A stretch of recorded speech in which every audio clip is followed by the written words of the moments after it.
B&E Show, the world's number one fixed wireless podcast, hosted by Benjamin Tansky, yours truly, and none other than Errol Capellion, how's it going, Ben? We're mobile nice, today. nice. It's an Oh, exciting day. you must be busy. You must be on the road making things Yep, happen. exactly. How's everybody doing out there in Radio Land?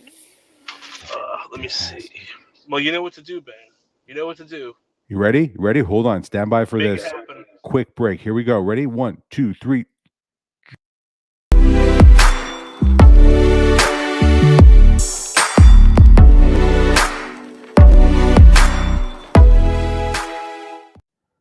Oh, look at that fantastic intro. So So smooth, so smooth, so so smooth. smooth, Perfect. so smooth. So why is fixed wireless? What is it? And why is it disrupting the entire connectivity world and taking it by storm? Is it really though? Is it? Do you think it It is? is. I do. I see it everywhere. I And it's not just completely because my agree brain with is you. poisoned. I see it Yes, all over no. the place. I can't get away from it, no matter how far I drive. I drove up to Buffalo for 8.5 hours over the weekend, and I saw it constantly, and it was great, but also infuriating because I couldn't get away. You can never get away, you can never escape it. It's always following you. Always. Always. Just look at those Yeah, big, those big giant horn antennas you see on top of buildings and poles. Those are actually like relay shots for these are old AT&T horn antennas. They're so big, they're impossible to take down. So they're actually reusing those now. These massive antennas. And you can get some. You know, they're my memory is that the bandwidth is relatively small on those, but it's very stable Quite stable and they're because they can humongous go things. huge distances, and they're like giant 10-foot dishes. So, what's the difference between for everyone out there, what's the difference? I know you and I know, but what is the difference between millimeter wave and microwave? Why is everybody hearing millimeter wave all of a sudden? No one's really talking about microwave. Well, millimeter wave, right, is the whole is right in the whole 5G thing. 5G. What? 5G. 5G. It's not Oh, it's you not never my heard it's that not my before? it's You never heard that before? What is that? ah, What? I've never heard is that that. my apartment number? That's my apartment number, right? 5G. Damn right it is. No, I hope not. No, did you just dox yourself? What are you doing? What are you doing? I'm kidding. He's not doxing himself. It's fine. No. No, no. So why do you think all of a sudden carriers are saying millimeter wave 5G? Do you think that they're also getting ready to ramp up fixed wireless production in their networks? I mean, of course, we see it. We can literally go look at their job postings. It's ridiculous.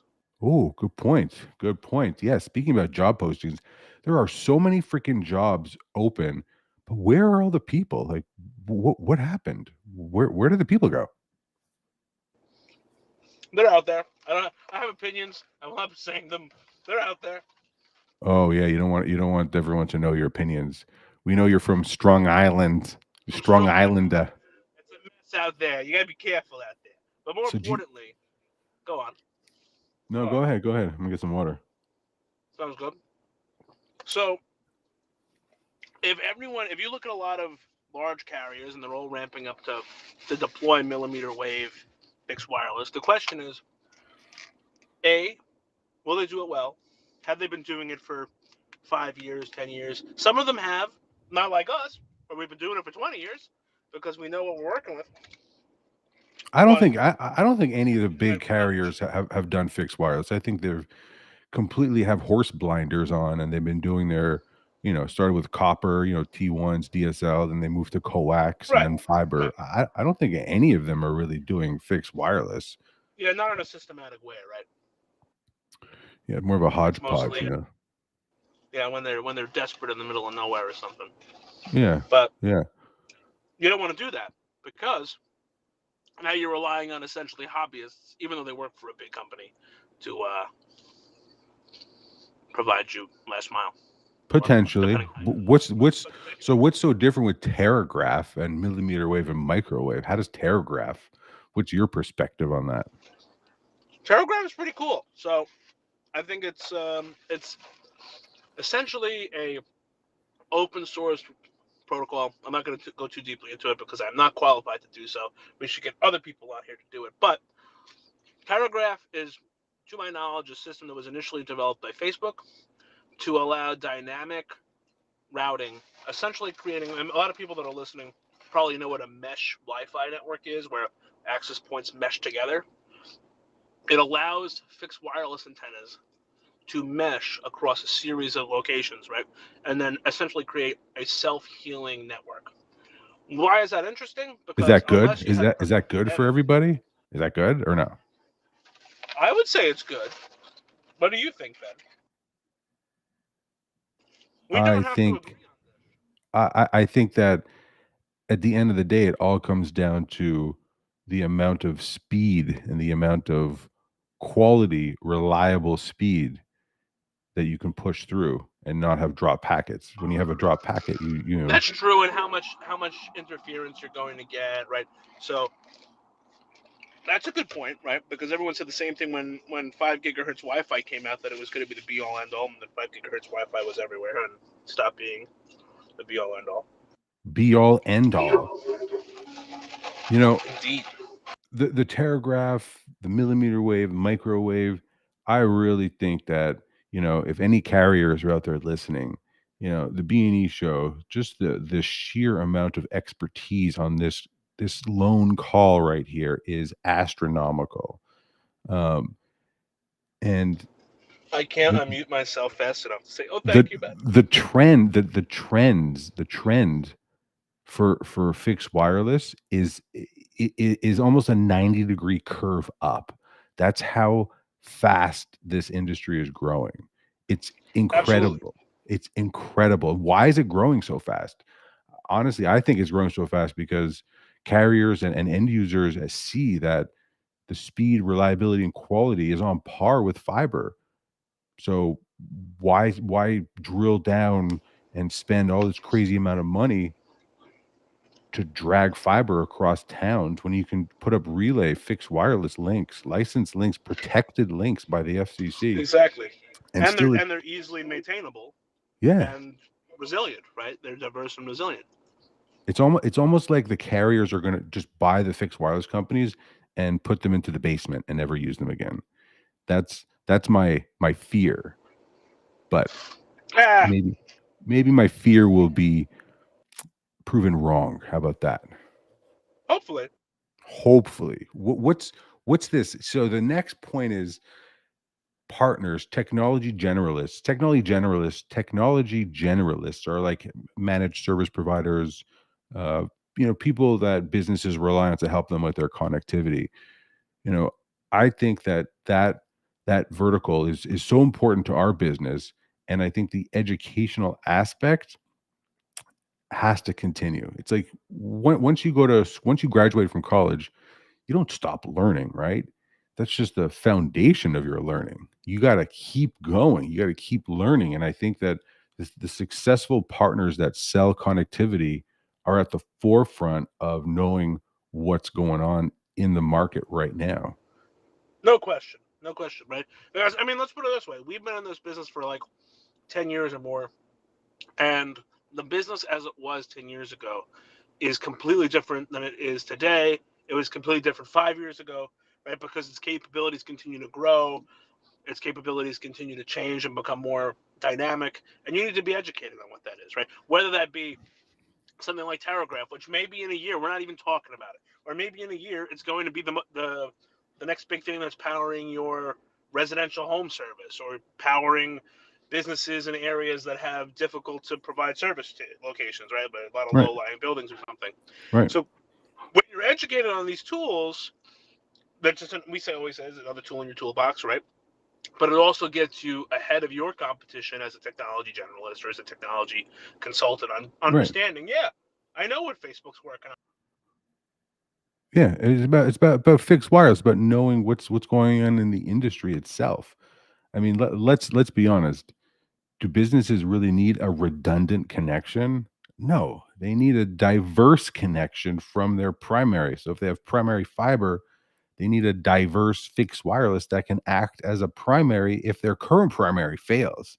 You know, that's So important. And do you know how old fixed wireless is, Errol? Do you know that? Do you know how old it is? I'll tell you. I'll tell you. It's 121 years old. That's right. It's 121 years old. Fixed wireless is 121 years old. It is not a new technology. Nikola Tesla actually pioneered this technology. For all you Tesla driving lovers, just realize you're in a car named after Tesla, Nikola Tesla, who also by chance invented fixed Sorry about that. wireless more than I'm glad I'm not sure if you can 121 hear years me, ago. but I can't hear you. I did. I saw you had some connectivity issues. I didn't want to say anything. I saw your signal drop from strong bars to no bars. Oops. Oops. So I had to bring up the age of fixed wireless. So it looks like we just lost Errol here. He's probably in a zone that has 5G enhanced services. Is that 5G enhanced services, Errol? Who knows? Who knows? But I want to play a quick video clip here. This video clip is going to show why a redundant connection, meaning the same underground connectivity, just in a different path, is not what a business needs. A business needs an underground fiber and a fixed wireless from the roof. Let me play this quick video here. You see that? I do. So this is New York Fire Department putting out a manhole fire like in the streets with water, and guess what? Do you think that this manhole fire caused any network outages?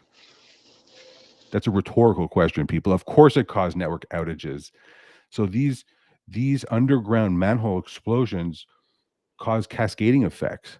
But did you also know that when these fires occur, the first thing that gets repaired is not connectivity, it's critical utilities like electricity and plumbing and then connectivity. So if it's taking an abnormally long time to get it back up and running after a fire like that, it's because there is a protocol that has to be followed, and the connectivity piece is the last piece that gets connected. Therefore, a path diverse fixed wireless connection from the roof is exactly what businesses need to avoid manhole explosions, earthquakes, shifting, accidental street cuts, all the fun stuff like that. Clearly, people, we can see that Errol is not on a solid connection. Looks like he's on an AT&T connection, probably in a gray zone. Anywho, let me share this other video here. I like to show that what this is, what this isn't. But it really, honestly, every single person in America, I may have said this in the past and I'm going to keep saying it. Every single person in America has used fixed wireless. Maybe the people are now shaking their head like, oh, this guy's crazy. It's impossible. Wrong. If you use a cell phone anywhere in the United States, you have used fixed wireless. Why do you think your services are so fast on your phone? These antenna structures are interconnected using, guess what? Fixed wireless. Some use microwave and some use millimeter wave. The truth is that this has been in production for years and years. Yes, there is fiber optic on these towers on the base, some of them, but in order to save costs, carriers will use microwave to interconnect these towers together. So the point I'm trying to show here is that fixed wireless A is not new. Fixed wireless is in use every day, and more importantly, fixed wireless has been used by every single person listening to this call. And with that, I'm going to say thank you for your time. Now go sell something.